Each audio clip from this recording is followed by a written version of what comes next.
मध्य प्रदेश की राज्यपाल मंगूभाई पटेल सोमवार को सागरचली के रहली विकासखंड की ग्राम पंचायत करता में आयोजित जनसंवाद कार्यक्रम में शामिल होने पहुंचे, जहां उन्होंने फ्रूट फॉरेस्ट में पौधारोपण किया, स्वास्थ्य शिविर का निरीक्षण किया। उन्होंने रानी दुर्गावती की प्रतिमा पर पुष्पांजलि अर्पित की और संग्रहालय का अवलोकन किया।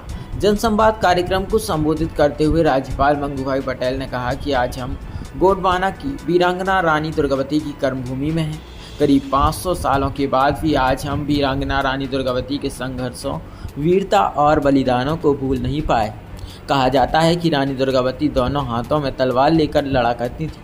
हमें गोंडवाना की इस वीरांगना की वीर गाथाओं को सदैव स्मरण करना चाहिए। जनजाति समाज में वीरांगना रानी दुर्गावती, राजा शंकर शाह, राजा रघुनाथ शाह जैसे वीरों ने जन्म लिया, जिन्होंने अपनी मातृभूमि की रक्षा की वीरता के साथ अंकुरताओं का सामना किया और देश की सुरक्षा के लिए अपना बलिदान दिया।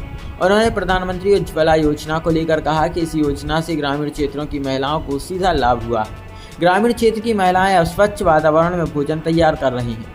राज्यपाल ने केंद्र सरकार द्वारा जनजातीय परिवारों के लिए शुरू की गई जनमन योजना और धरती आबा उत्कृष्ट ग्राम योजना की चर्चा करते हुए कहा कि केंद्र सरकार द्वारा जनजातीय परिवारों के सर्वांगीण विकास के लिए जनमन योजना में लगभग 24,000 करोड़ रुपए और धरती आबा उत्कृष्ट ग्राम योजना में करीब 80,000 करोड़ रुपए का प्रावधान किया गया है। इन योजनाओं का प्रभावी और परिणाममूलक क्रियान्वयन सुनिश्चित किया जा रहा है, जिससे जनजातीय वर्ग के लोगों के जीवन में खुशहाली और समृद्धि आएगी।